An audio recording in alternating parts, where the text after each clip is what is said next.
দেখো বন্ধুরা, আলু পোস্ত বানানোর জন্য আমি তোমাদের জলদি দেখাতে পারিনি, যেহেতু আজ একটু তাড়া আছে, তোমরা জানো। আজকে যেতে হবে সেই স্যার গুরু নানক কলেজে, তাই জন্য একটু তাড়াতাড়ি বেরোতে হবে, যেহেতু পরীক্ষার টাইম জানো। এখানে আমি দিয়ে দিচ্ছি তেজপাতা, এই আলুটা ভাজার জন্য দিয়েছি তেজপাতা আর কালো জিরে আর কটা কাঁচা লঙ্কা। এটাকে ভালোভাবে ভেজে নেবো। এই দেখো ছোট্টো ছোটো করে আলু কেটেছি, এরপর আমি ঢেকে দেবো। তারপরে আমি ঝিঙেটা কেটে নেবো, এখনও ঝিঙেটা কাটা হয়নি।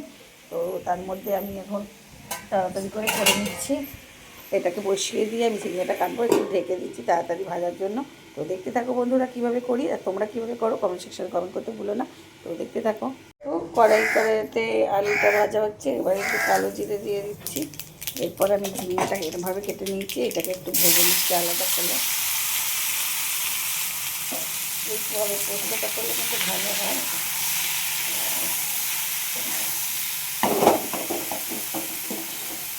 আমি পোস্তটা ভেজে নেবো তৈরি করে, তাহলেই আমার পোস্তটা হয়ে যাবে। আর এদিকে আমার পটল ভাজাও হয়ে গেছে, দেখো এদিকে মুগের ডাল হয়ে গেছে, পটল ভাজা মুগের ডাল। এদিকে কালকের একটু আছে উচ্ছে আর পটল ভাজা।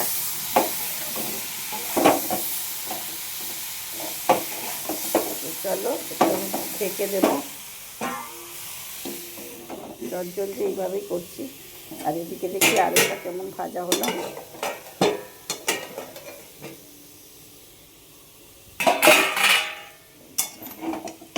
একদম সাদা পোস্ত বানাবো, একদম হয়ে গেছে দেখো ভাজা ভাজা। আর একটু হবে, যেহেতু একটা হাতে করছি সামনের সাথে চেপে আছে।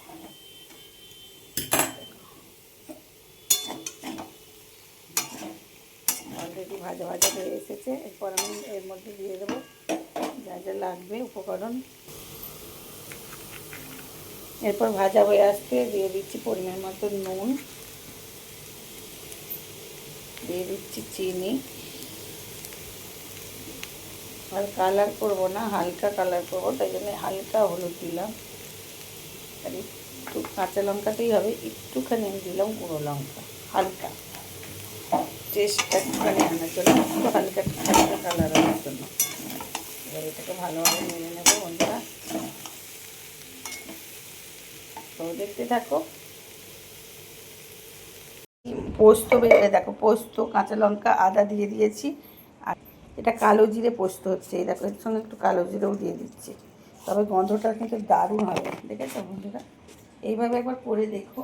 আর এর মধ্যে একটু সরষের তেলও দিয়ে দিচ্ছি, আর নুনও দিয়ে দিয়েছি কিন্তু বন্ধুরা। এরপর আমি এটাকে বেটে নেবো। চলো দাদাটা দেখে দিই,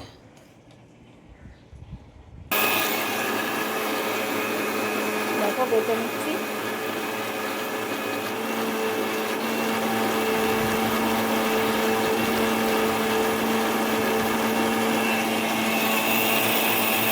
দেখো বন্ধুরা, আমার পোস্তটা অলরেডি বাটা হয়ে গেছে, এবার আমি ঢেলে নেব।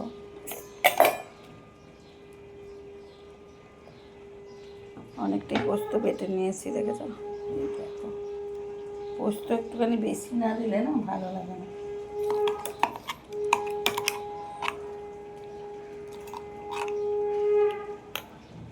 পোস্তর জায়গাটাতেই ধুয়ে একদম নিয়ে নেবো।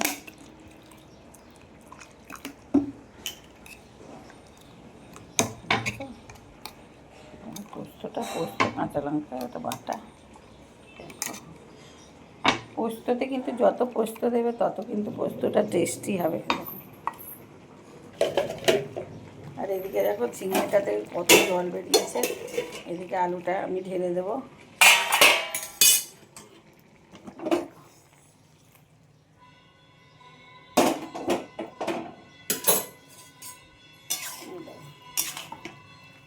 খেতে নিচ্ছি, এত চটজলদি পোস্তটা হবে দেখো, ঝিঙে পোস্ত।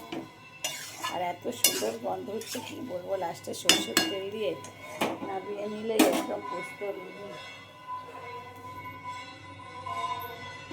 আমাদের উপরের এত পুজোয় ঘন্টা বাজে।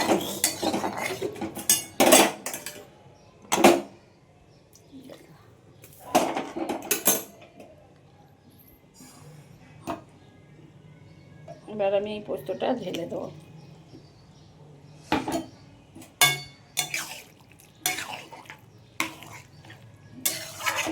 পোস্তর কালারটা কত সুন্দর হয়েছে দেখো বন্ধুরা, দেখো।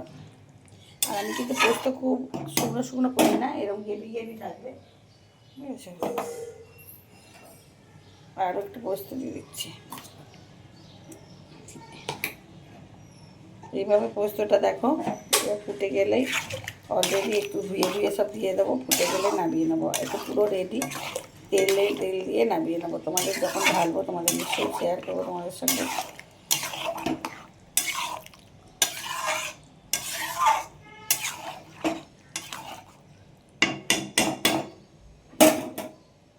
কেমন হয়েছে বন্ধুরা দেখো, দেখো এক কড়া পোস্ত বানিয়েছি, অনেক দিন বানিয়েছি ওই জন্য বেশি করে করে খাওয়া বলে করেছি, ঠিক আছে। তো দেখতে থাকো। দেখো আমার পোস্ত একদম রেডি হয়ে গেছে। তার মধ্যে এই দেখো সর্ষের তেল না দিলে পোস্ত ঠিক জমে না। দেখো আমি সর্ষের তেলগুলো ছড়িয়ে দিচ্ছি, তোমাদের অপশানে রইল, কিন্তু সর্ষের তেল একটু বেশি করে দিলে ভালো লাগে, ঝাঁঝটা ওঠে। একদম রেডি আমার পোস্ত।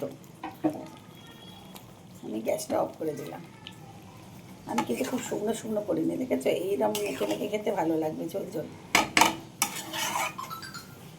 চলো আমি ঢেলে নিই। গ্যাস অফ হয়ে গেছে। দেখো বন্ধুরা পোস্ত একদম রেডি। আর যেহেতু গরম তাই একটু দু জায়গায় আলাদা করে নিয়েছি, এটা বিকেলের জন্য আর এটা এই দুপুরের জন্য। তো আমার এই পোস্তটা যদি ভালো লাগে কালো জিরে দিয়ে, তাহলে প্লিজ শেয়ার কমেন্ট লাইক করে পাশে থেকো বন্ধুরা।